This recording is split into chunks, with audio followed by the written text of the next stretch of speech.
Christianity is this temple. Okay? We can't knock it down. That's not our job. That is not our job. All we can do is point to it and say, it's doomed. That's all we can do.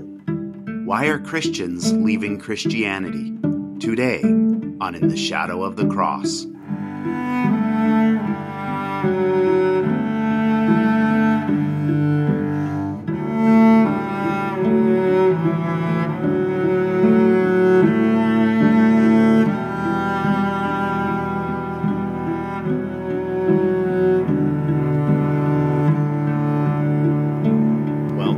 Another edition of In the Shadow of the Cross. I am Loren Rosser, and I am here once again with my friends Jim Durkin. Hello. And James Dean. Hey, It's Michael Harden. I just realized that it said James Dean right when I went to introduce you. That's funny. New name every week. That's but it. Same good theology. All right. So a couple weeks ago, we actually got a pretty good response from a podcast we did on Christians leaving church. And there's been a lot of articles released since then. And it got me thinking about why Christians are leaving Christianity. So we thought that would be a good discussion today, is why are Christians leaving Christianity? And there was even a article that came out this week in the Wall Street Journal that my cousin shared, why middle-aged Americans aren't going back to church. So that's kind of what got me thinking on this, plus a lot of Facebook posts from people who I knew at one time were, staunch Christians who now really don't want anything to do with Christianity at all. So we thought this would make an interesting conversation. So I'll just throw it out there and let's just open with just sharing thoughts off the top of our head. Why are Christians leaving Christianity? Like a game show. Go. Durkin. So Michael thought I would be the best one to, or at least maybe kick this off. And I'm not exactly sure why, because Loren said middle-aged people, and I'm the oldest one on this panel. That's true. I'm technically the middle-aged guy here. Loren's the middle-aged guy. Do you realize how irrelevant you've just made us? Yeah, exactly. Carry on. I'm young at heart. I'm 17. Yeah, my heart's young. It's the rest of me.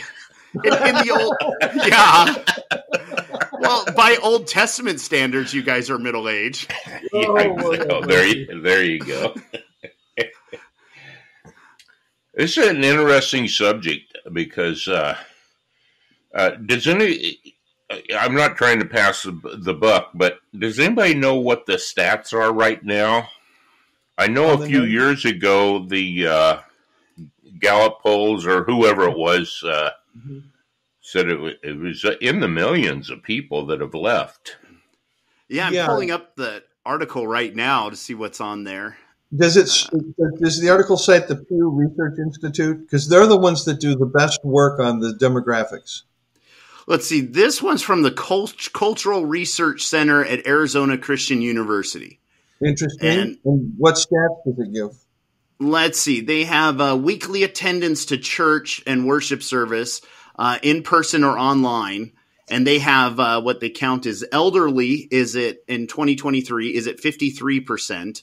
Yeah. They have baby boomers at 38%. Yeah. They have Gen X all the way down to 28%. Yeah. And millennials at the exact same place at 28%.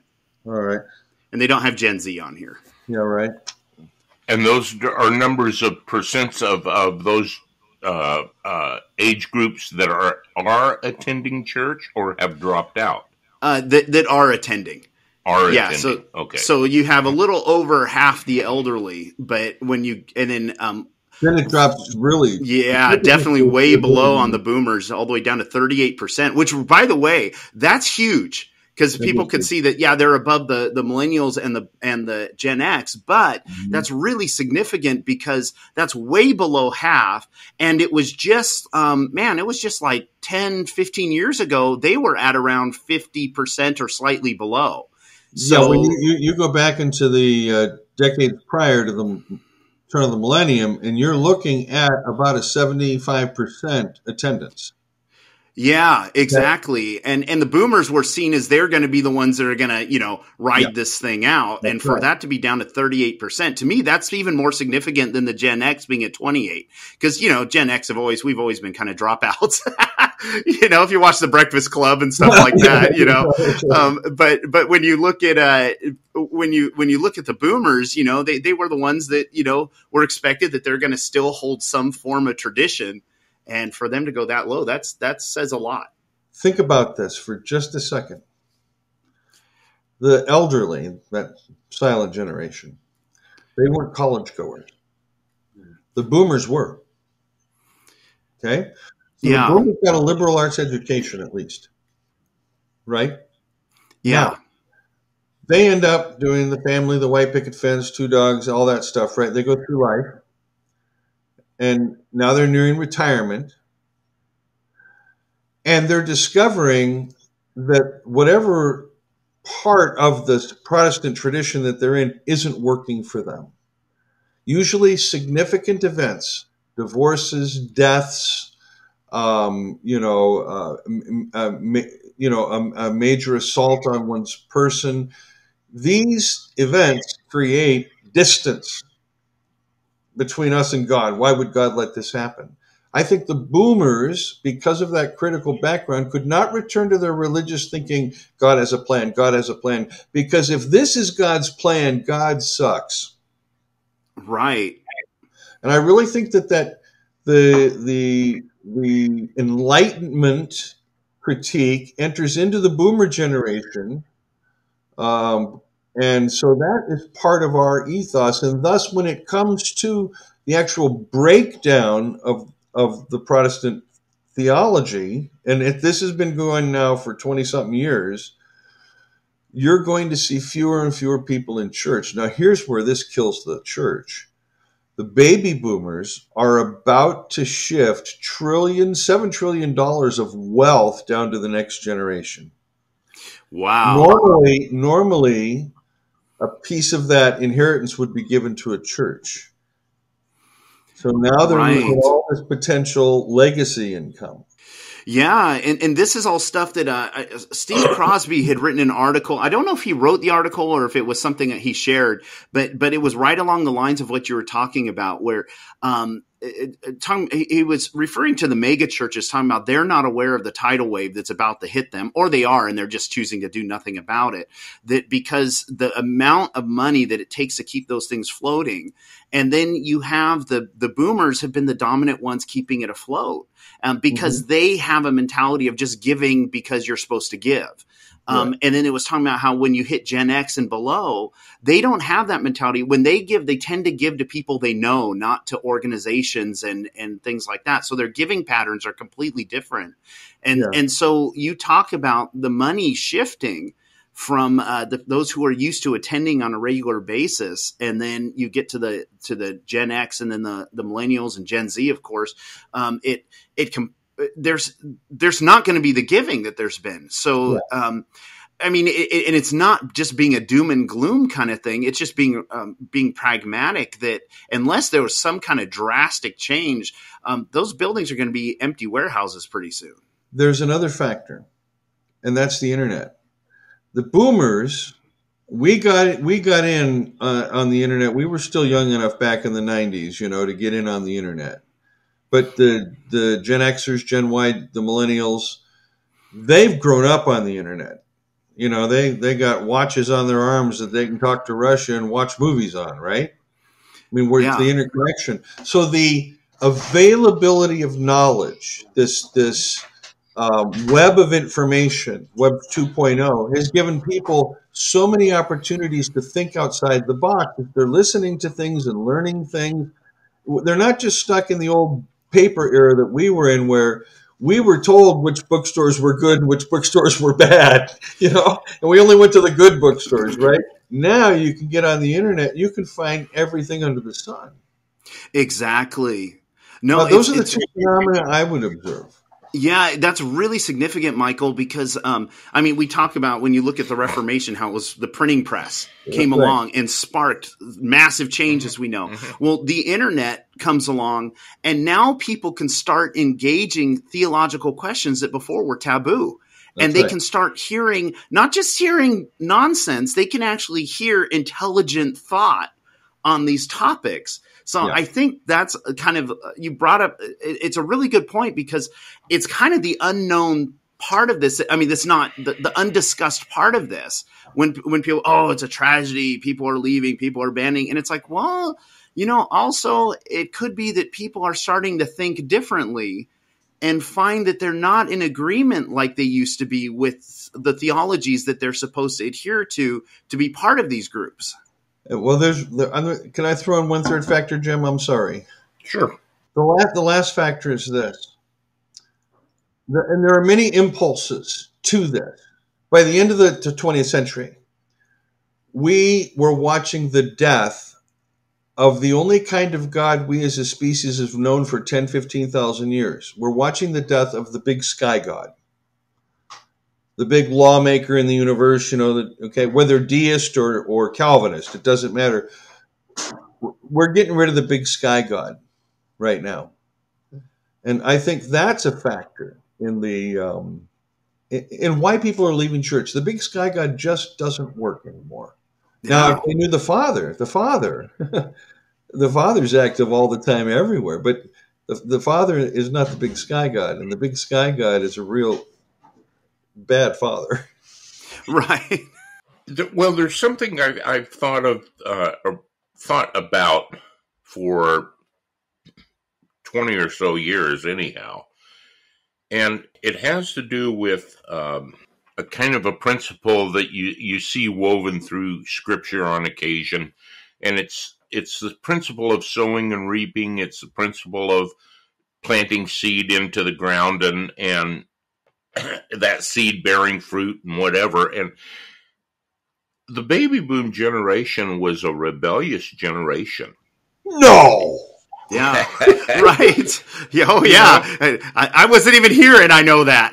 Almost cut my hair. Happened just the other day.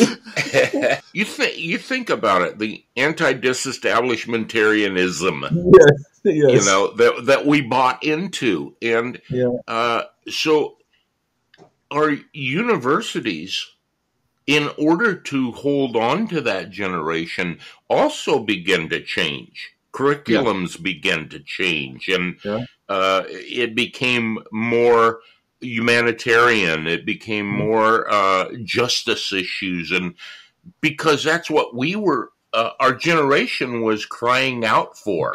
We want an end to apartheid. We want justice for all. We want an end to war, and we want an end to this, war.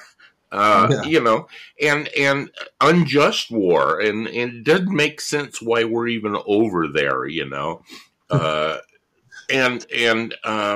so when a portion of that generation began to experience what we call revival or a move of God or whatever we want to put on that, called the Jesus People movement, even though, because it's all that we had, most of that generation that were part or swept up in that movement went to establish churches. For a season, the pastor was willing to kind of change. It's like, oh, I see, I've got a different congregation here.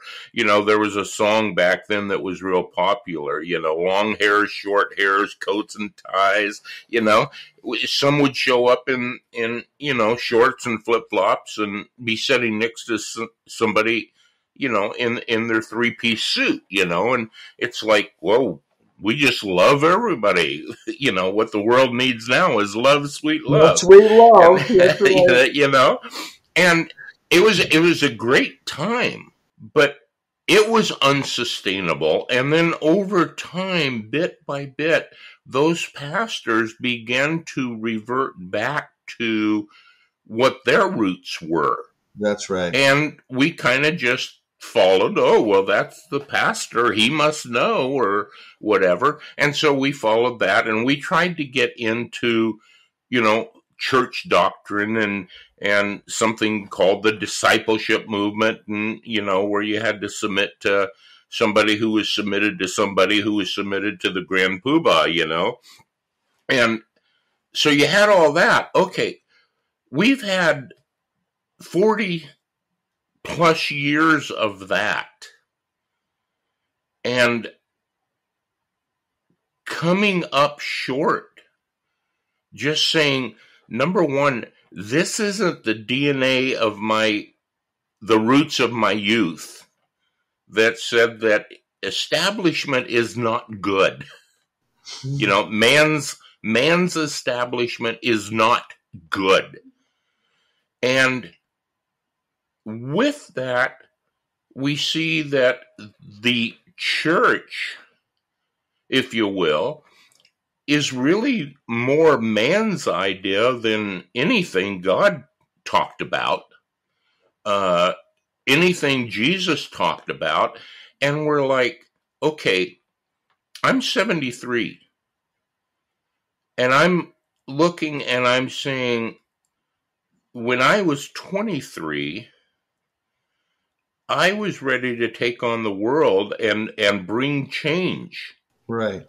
Here I am 50 years later, and I've just been sitting in on a bench or a really nice, comfortable chair because the church said people need nice chairs instead of pews or whatever. But I'm just sitting here, and I've been doing this for 50 years. And I haven't done one thing to change the world. And all of a sudden it's like, I'm no longer going with the devil I know is better than the devil I don't. I'm getting out of this thing. And I'm going to find my own way. And it's a scary thing to be out on your own.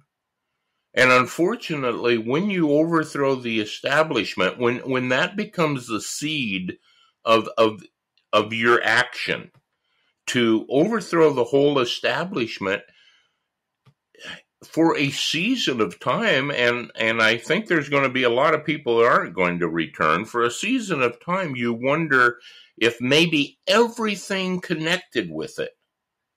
And I appreciate what you're saying, Michael. Certainly the sky God. God never intended us to relegate him to the third heaven where we can't approach, or the eighth heaven, or whatever number you put on it, and dwells in a realm that no man can approach. And we look at all that stuff and we say, man, that isn't what I signed up for. Right.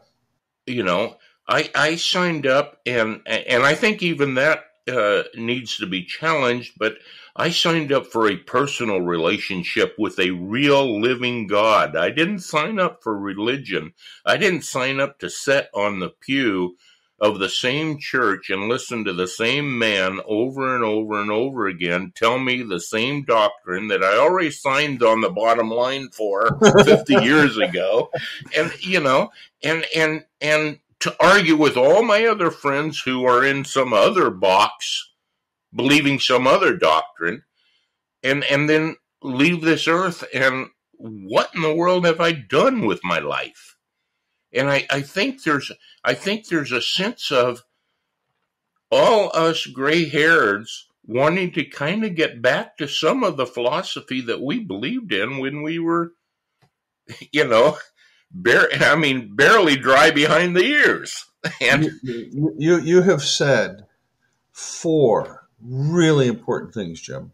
I mean, that was fantastic. And I want to enumerate them because, and then I'll add my spin to them, but I want to enumerate them. The other side of that is our kids and our grandkids. Our kids, for the most part, the children of the baby boom generation, were born, and their formative years were when we were still in what the world called our rebellious years. Yeah. So what we put into them was a sense of challenge everything, Including right? us. Including us. Oh yeah. So they did. That was stupid. Well, it was, but and so what did they do when they hit their university years? They Right. challenged everything. They sure did. And Michael, you were absolutely, spot on. They had the internet.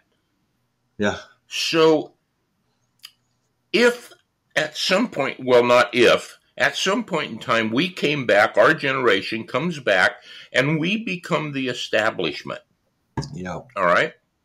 But our Hippity. children, but our Or- children and our grandchildren's generation listen to us trying to sell the things that when they were young in their formative years, we were telling them is wrong and needs to be overthrown, and now we're trying to sell it.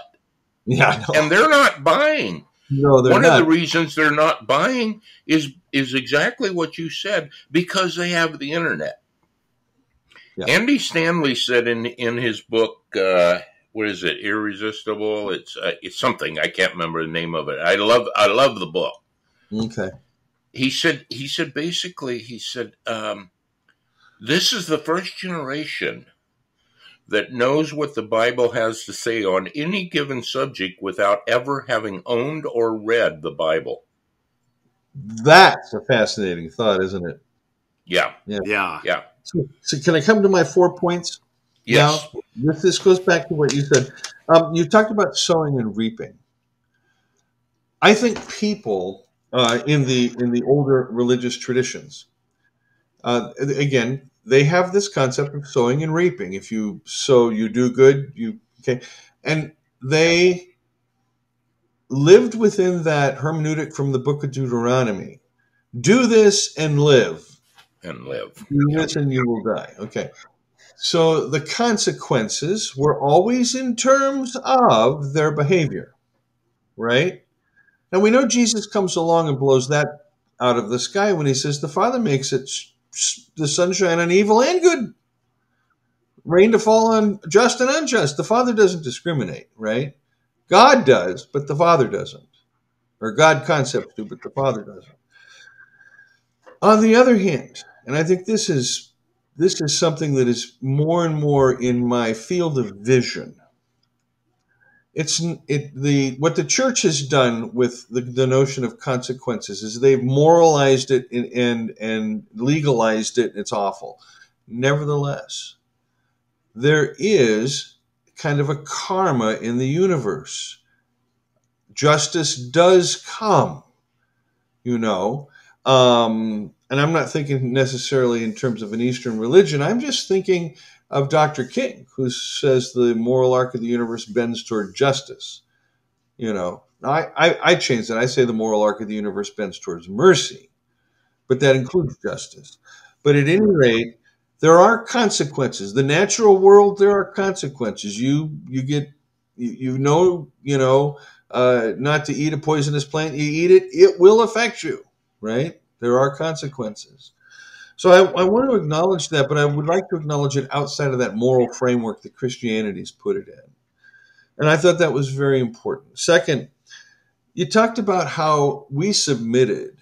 And God, when the shepherding movement came in, that was the most god-awful thing, but we all thought it was God. It was a work of God, I think one thing we boomers have learned, because we're rebels, is that we could not handle that kind of an authoritarian, Calvinistic, Augustinian sky god version of Jesus. It didn't look like Jesus. It didn't pass the smell test of Jesus, who was not manipulative, who was not domineering. And the Jesus movement, I think, not only did it give us the rebellion piece, but it gave us the Jesus piece so we could never separate them.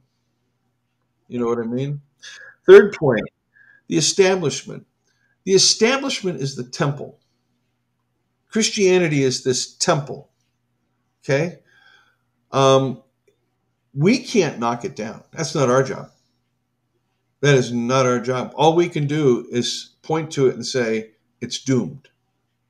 That's all we can do, you know. And the other thing we can do is say the Father will do whatever the Father wants to do, and I don't mean God's doing a new work stuff. I mean the Father will bring out of that chaos order. He'll bring out of the darkness that's coming light. I really do think it'll be like Carol Wimmer says. It'll be that network, and because of the internet, where we can go to church 24 hours a day on our watch or our phone because we're gathering with people that love Jesus. You know what I mean? So these possibilities, or if we're getting Google eyeglass land, you know, we can all kind of wherever. You know what I'm saying? Okay. Yeah. So the establishment, Christianity, is a temple, and this is the thing that Christians don't get. They keep trying to say this temple thing called Christianity. We have to have this sacrificial religion. We have to have this place where we can do sacrifice, we can justify sacrifice, all of the logic that goes with sacrificial thinking. And so when Jim talked about how we were rebelling, what is it that we're rebelling? Well, it's that Jesus movement piece that's saying nonviolence is more powerful than violence. Love is more powerful than hate, you know. And finally, our generation, Jim, you and I, we were told we could do anything we wanted. We were going to have it better than our parents. And what they really did was they gave us a Messiah complex. So my mother, growing up, she said, you can be president of the United States. And she kept saying that to me, right? And then I got into the church, and the church said, you know, you can be the next Karl Barth, or the next Jim Baker, or the next charismatic Bill Johnson, or whatever. You can be, right? And all they did was take that Messiah complex and my ego and put it on steroids. And then when that didn't happen, it was like, did God stop using me? Did the Father no longer care? You know, and the shift takes place. So we're not called to change the world. That was a lie. We were lied to. We're not called to change the world. We are called to change ourselves and be a light to the world. We're called I can only change myself and be a light and a model to others. Those are my 4 points I thought were brilliant. Yeah, Jim, you also sparked a whole lot of thoughts in me. I was jotting notes down as you were talking because it really got my wheels turning here. First of all, I wanted to say first, it was funny. I saw this meme this week where somebody showed pictures of kids from the 1950s, you know, walking all nice with mom and dad. And it said, why were kids in the 50s so much more respectful than kids today? And I thought, oh, finish the story. Because you got your butt blistered if you didn't. Well, and also, who are those kids going to be in the 1960s? My mother, we had this wooden paddle, and they had drilled holes in it. Yeah. The paddle, they had drilled the holes in it. And that thing, yeah. If you got your 3 wax on, oh man, it was like, waterboard me, please don't hit me. Exactly, but you finish the story. It's those are the kids who are going to be the hippies in the 60s. So it's like, oh yeah, they're all respectful then. Give them a few more years. You're gonna see. You know, that's just a nice little convenient meme that's painting a false picture. It's really in. Did you ever see the movie Flashback with Dennis Hopper and Kiefer Sutherland? Oh, that's a great movie. It's a great movie. Do you remember at the very, very end when they're talking, you know, at the bookstore, and Kiefer Sutherland asks him if he's going to get on a bike, and he looks at him and he says, "Rebellion is a young man's game." Yeah, exactly. No, it's great. It's funny because I remembered some articles I had read when you guys were sharing that they talked about how the boomers, you guys were talking about the boomers having that cause, that mission, that, you know, that purpose of we're here to change the world. And it's interesting because studies found millennials have that same mentality. They very much are of the similarities to the boomers, which is funny why there's all the fights between the boomers and the millennials, because they both have that like sense of, well, at least when the boomers were younger, had that sense of go out and change the world. What's interesting though, and most of the boomers are the parents of the millennials. The parents of Gen X, my generation, were either the very older boomers, or they were mostly the people who were teenagers in the 50s, not in the 60s. So that was our big thing in high school. We would be talking about, our parents are out of it because they're from the 50s, man. So we were just in a different mentality. But the thing with Gen X that's really square, Jim, the squares. They were the squares. Exactly. Right. So square, man. The thing that's so different, though, with my generation from your generation is that my generation, first of all, they're a much smaller generation. You're called the baby boomers for a very good reason. It was a big generation. And the millennials are also an enormous generation. Gen X is we have this reputation of being the forgotten generation because we're right in the middle.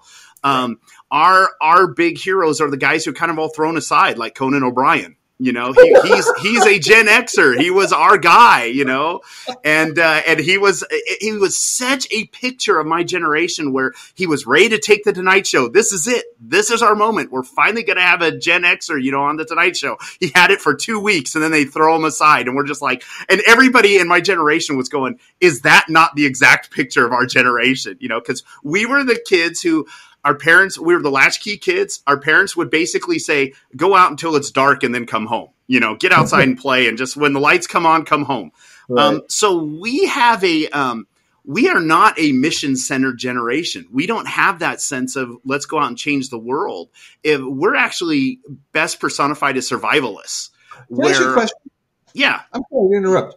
You said we're not out there to change the world. Is it because you're literally watching the world change around you every year? So fast? That's exactly it. That's good point, because we went from having the analog world and no technology, no internet, nothing like that, to Atari, to computers, to cell phones. So we've been like you guys on the side where there was no technology, and we're part of the transition into all of that. So we lived in a constant state of change. And then there was there was just I would say kind of if you were to pick like a character in a movie that really pictures this generation, it's Wolverine, the survivor, the loner, the guy who's, gonna just do his own thing. And so of course that very much doesn't play into what goes on in the mentality in so many churches, where it's like we're on a mission to change the world. We're all here to come together and do something together. And most Gen Xers, it's like, I'm not saying this is right. I'm just saying this is the mentality, is basically leave me alone. Let me do my thing, and the world is changing all around me. I'm not happy with a lot of the things that are happening, whichever side of the aisle they're on. I'm not happy with what's happening. Just leave me alone. Let me do my thing. And so they don't have a group mentality of joining together for a cause. It's, I just want to survive this. So it's a very different mindset. So the approaches even that churches use tend to have kind of that group go out and reach a generation and fight for the cause mentality. And that's just not inside the Gen Xer. If you want somebody to lead something like that, get a boomer, get a millennial. A Gen Xer is not going to rally behind something like that. They definitely are already wired for, like I even mentioned earlier, the Breakfast Club, Pretty in Pink, movies like that were all kind of there. The whole Brat Pack movies were the movies that really pictured my generation. If you notice, it's all small groups. And so really the mentality of my generation is give me a handful of close friends and I'm good. And so any gathering in the body of Christ that grasps that, if you're trying to build a giant organization, you are not going to grab Gen X. Gen X is just not in that mentality. But if you're like, let's have small community, let's be friends together, they're in. They're okay with that. And again, it's that thing we talked about earlier of they don't give to things that are impersonal. They give to things that are personal. I don't want to give to some faceless giant organization, but I'll give to my friend who needs something.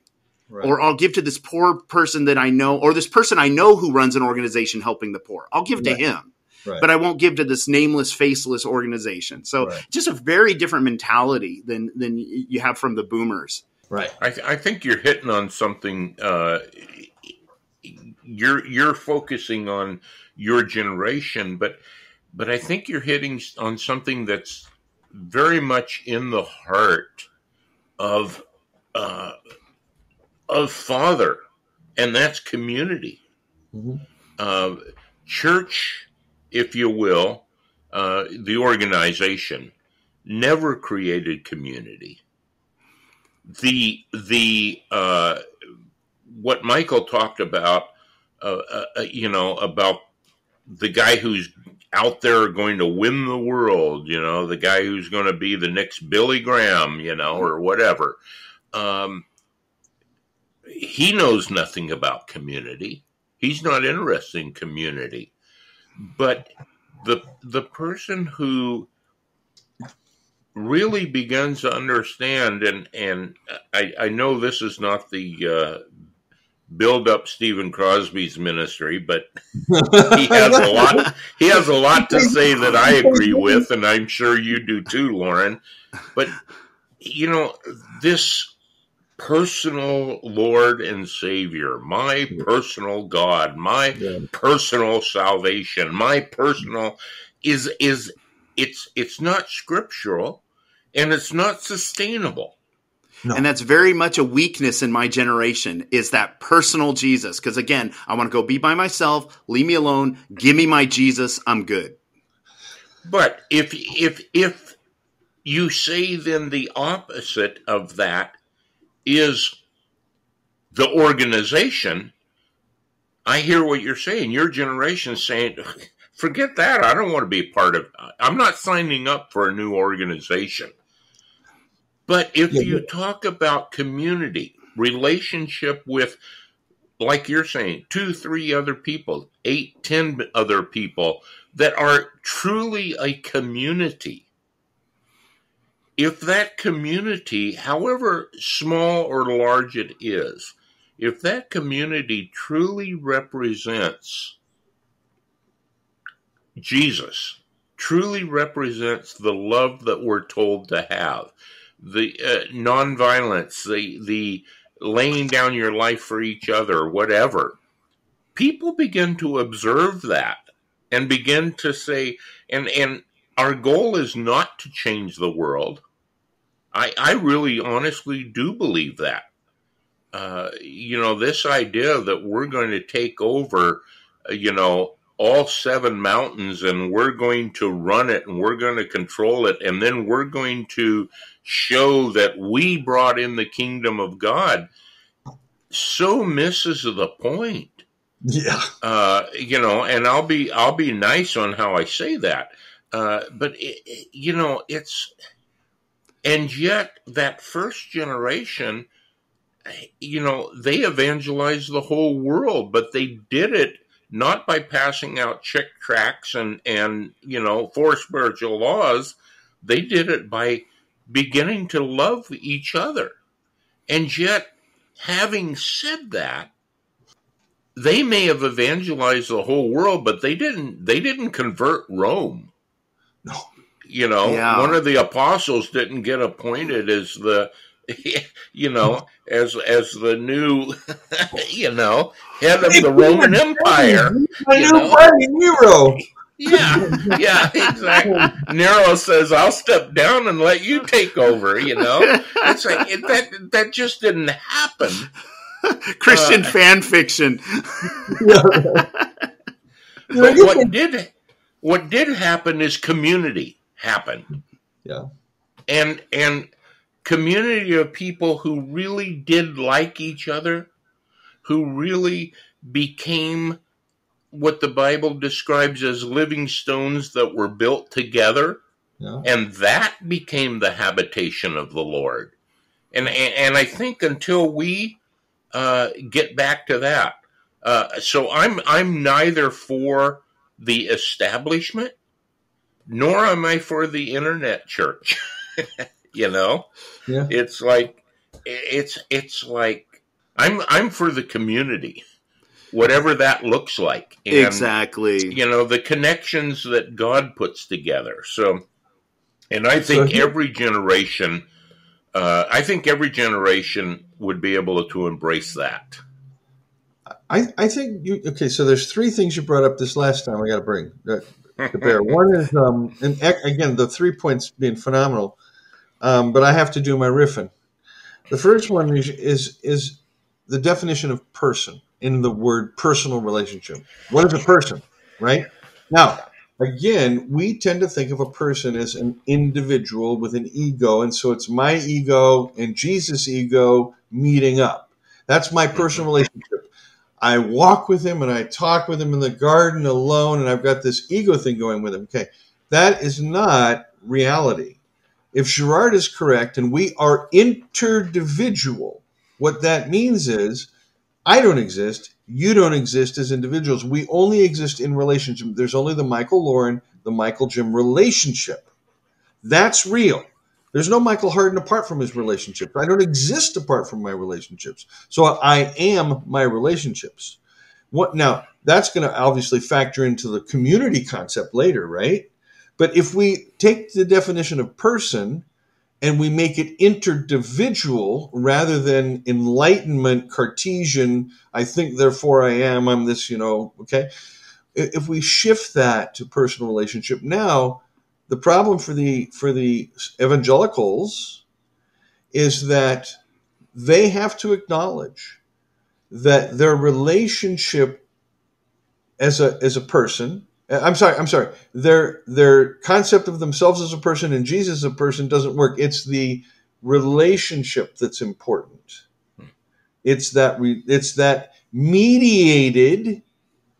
It's mediated between the two people, right? And this means that all relationships are mediated. And this now we can just think right back to Scripture. There's one mediator. There's one who mediates in all of our relationships, in all of them. There's that, okay? So even here, I mean, if we're not Jesus people, then he doesn't necessarily he's not necessarily visible there, but doesn't mean he's not working. But here, he's working. And that's how the two here, 1, 2, 1, 2, right? You and me, Loren, you and me, Jim, we actually become more than 3, we become 4 because Jesus, he says, I'm there in your midst, right? That's communication. Yeah. And now to have a personal relationship with Jesus doesn't mean I get to walk around feeling like he's my best friend, but I wonder why he never does anything in my life. And did I piss him off today? And what have I done wrong? And where did he go? And I feel good. Happy clappy time. Okay, now where is Jesus? You know all the mood swings that go with evangelicalism, right? But if we do it interpersonally, interdividually, now the most important thing is the health of the relationship. Yes. Not the health of the ego. Yeah. I that's really good. That's really good. That's another one of those Selah, moments. It's really good because it makes you think about people's minds, maybe. Yeah, well, because imagine if our whole thinking in Christianity shifted away from I'm going to this meeting to try and feel Jesus or try and get something out of that or something from the sermon or whatever, instead of I'm going to put my priority, or instead of maybe even building this organization or whatever, trying to make things better. What if it shifted to I'm going to put that energy into building my relationships with the people around me and tending to those relationships? What if that became my highest, my absolute, picture taking all that energy that goes into all the Christian service and Christian work and everything. And what if I put that as my number one priority is maintaining those relationships with my brothers and sisters in Christ to make sure they are at the highest level possible, the greatest level of love they could possibly be. Knowing that it is neither my task, responsibility, or anything else to change them. I can only change myself. Exactly. And that's a key point. Valid point. Yes. Yeah. It's how do I need the Spirit working in me? What do I need to do to change my mentality so I can love them better? And I'm not the cause of friction in the relationship. Yeah. Well, additionally, Loren, what if I put as much emphasis or I don't like the word work, but I think you know what I'm trying to say. You're retired. I don't like work. In those interpersonal relationships, as I do right now in my personal relationship with God. Mm-hmm. So on my bad days, I'm like, what did I do wrong? It's like, oh, I got to call so-and-so and have them, counsel me, or pastor so-and-so, or, it's like, oh, a friend of mine recommended a book to me. Maybe I better read that book. Maybe that'll help me figure out what's going on. And we do all these spiritual gymnastics to, to feel better, to bolster my personal relationship. And what if we put that same effort into interpersonal relationships? That's what dying of thirst on the banks of a river is about. I mean, you really just summarized your book right there. It really is. It's what the whole book is about. And yet, somebody asked me the other day that's thinking about writing a book, well, how long did it take you to write that book? And I said, about 25 years. Yeah. Because I had to live it. Yeah. Right. And it's interesting because learning that interpersonal relationships that aren't about me trying to help Michael be a better person. Good luck. Yeah, exactly. I gave up on that before I met you. I was like that.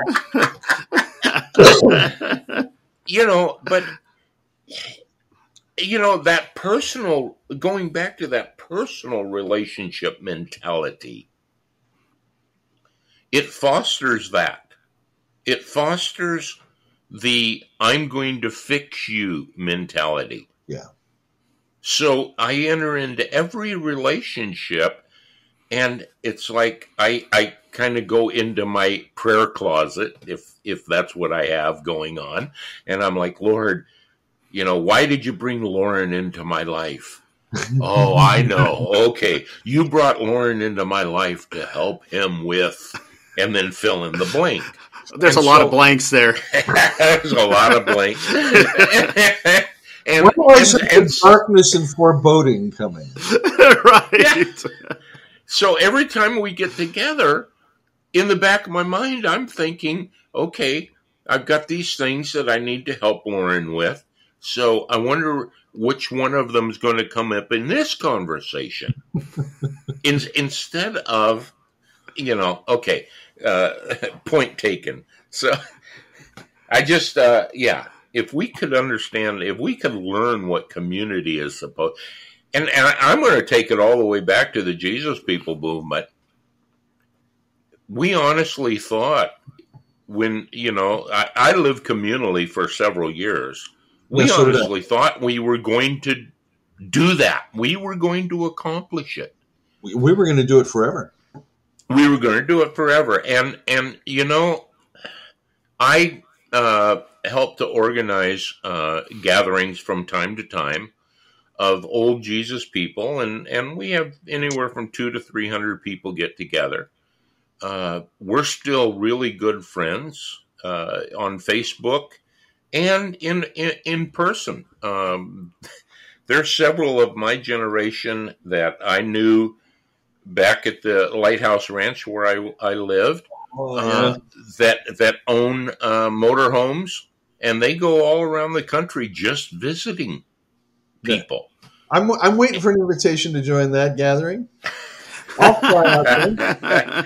Well, the next one's probably going to be in June of 2024 in the Seattle area. So. Well, you tell me, and I'll fly there and make trouble. I'd love to have you fly there. I don't know about trouble. Anyhow, the point being that we thought not communal, but community was going to last forever. Yeah. And then and I can blame it on discipleship. I can blame it on whatever. There's lots of things. But until we can learn to get back to community, where we are, I love Facebook. I love my friends that I knew from 50 years ago.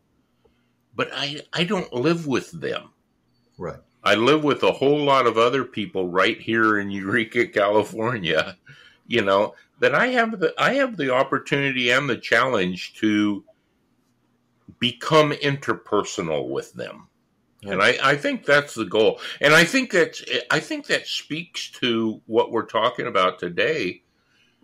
The reason why the established church is seeing a huge exodus is because the challenge has always been before them to live up to the words that they use.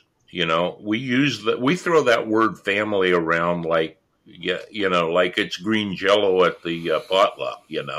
It's like, but we don't know anything about family, or we know about dysfunctional family.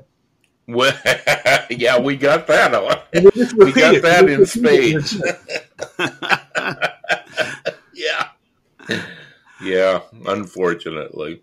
It's interesting because as you were talking about your experience growing up in Christianity and the change you saw and the community you saw, I was just reflecting on mine on how Gen X, it was so the opposite, in the sense that for us, there weren't a lot of people our age who went to church. And so we had a mentality that we're kind of the few, and we would tended to be tight in our youth groups. We tended to be really close friends because there weren't a lot of us who were following Jesus. I mean, really had a heart after God, who were going to church and in youth group and stuff. So, most churches had a youth group of like 12 kids. And that was about it. And then you'd go to college and then a bunch of them would drop off and have nothing to do with God anymore. And so you became even a slimmer number, unless you had a college career group or something like that. Some churches had that. Meetings.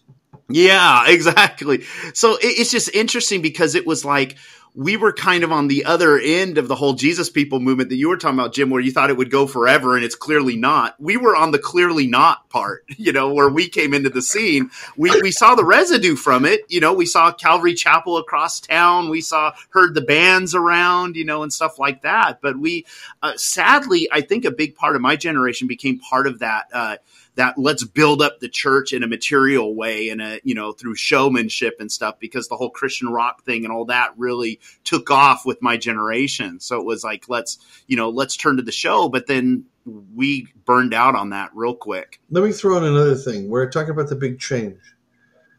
Think about this. Christianity for the first 1,500 years, really, is centered around an altar. Then pulpit. Reformation period. Mm-hmm. Then Jesus movement and beyond is a stage. Okay? We go to church to get entertained. Okay? It's a narcissistic experience, right? I think that's what's driving people away, because I think, and here's what's interesting, the people that are leaving the evangelical tradition are going into a lot of at least on my Facebook friends, but they're heading toward the Orthodox Church or a Lutheran or an Episcopal church. They're looking for smells and bells. They're looking for the altar again. Mm-hmm. They're looking for that steady heartbeat, that repetition that brings comfort. Yeah. Anyway.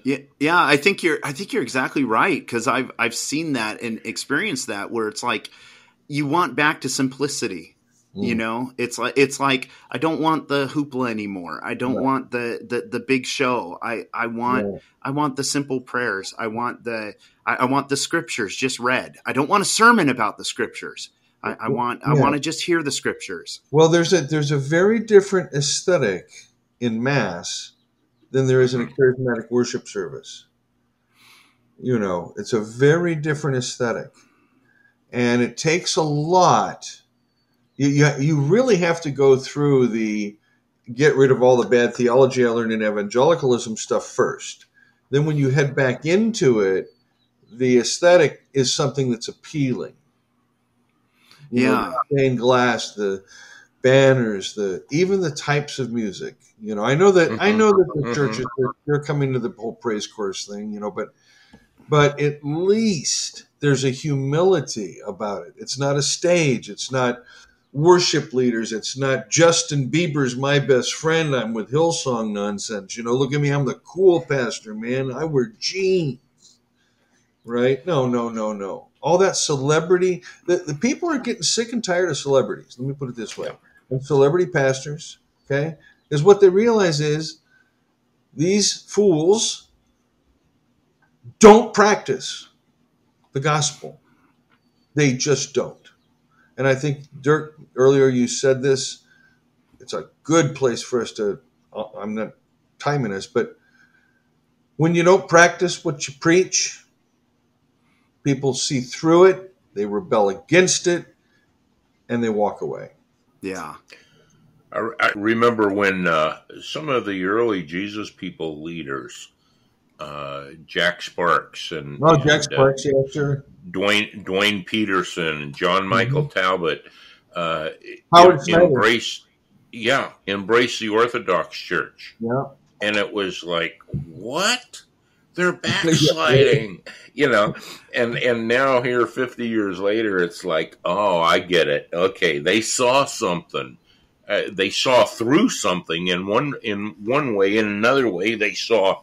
And I think that the altar, we've spoken about that. We've spoken about the Eucharist and things, but the altar represented something yes. that we just do not understand. As a matter of fact, most churches today talk about symbolism. The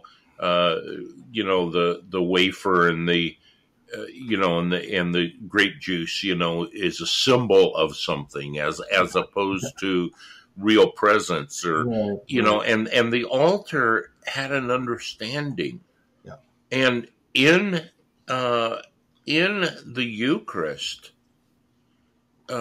is that 4-part harmony that you're talking about, Michael, earlier.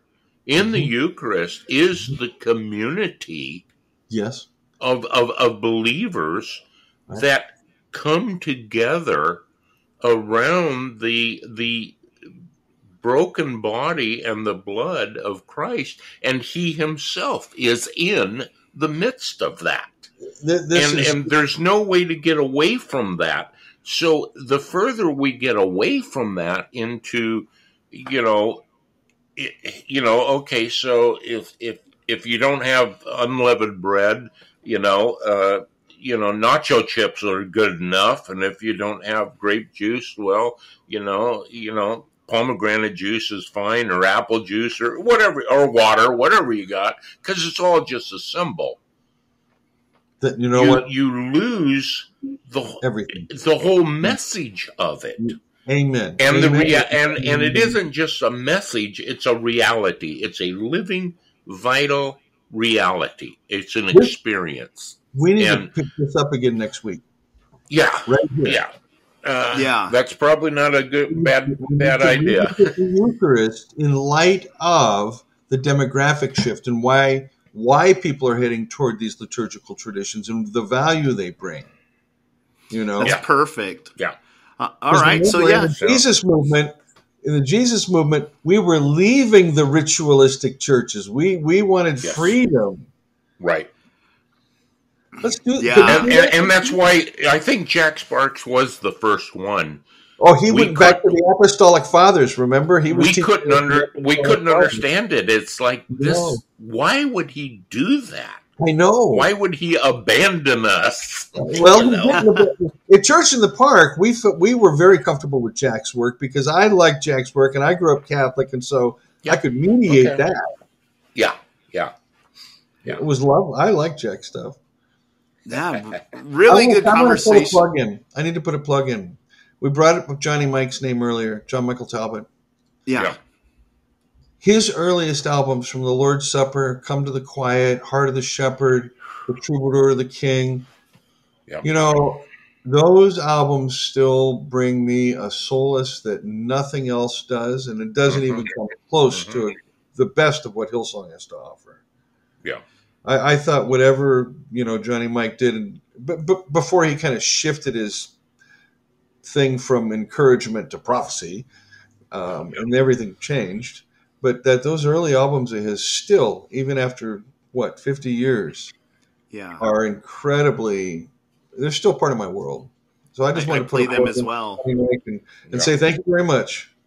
Yeah, because I love the ones where he just basically straight out sings the scriptures. Yeah, and then later, we got Wendy Francisco as part of the backup. Wendy and Mary are the backup singers, like on Troubadour of the King and the Healer of My Soul song, and a lot of those. So if you like Wendy Francisco, well, you get to go enjoy her vocals there too. Oh yeah, very cool. All right, guys. Well, this has been a great conversation, which we'll pick up next week. Jim, Michael mentioned your book. Where could people find it? On Amazon. On my bookshelf. Yeah. Yes, mine too. and also you could find Michael's book on my bookshelf and his videos on my computer screen. But Michael, where can people get your stuff? Amazon. You drew a blank. I wish everyone could see he was struggling to. What's that company called again? I knew it was a river. Kmart, Walmart. What is it? All right, guys. Everyone, thanks for tuning in, and we'll talk to you all again next week.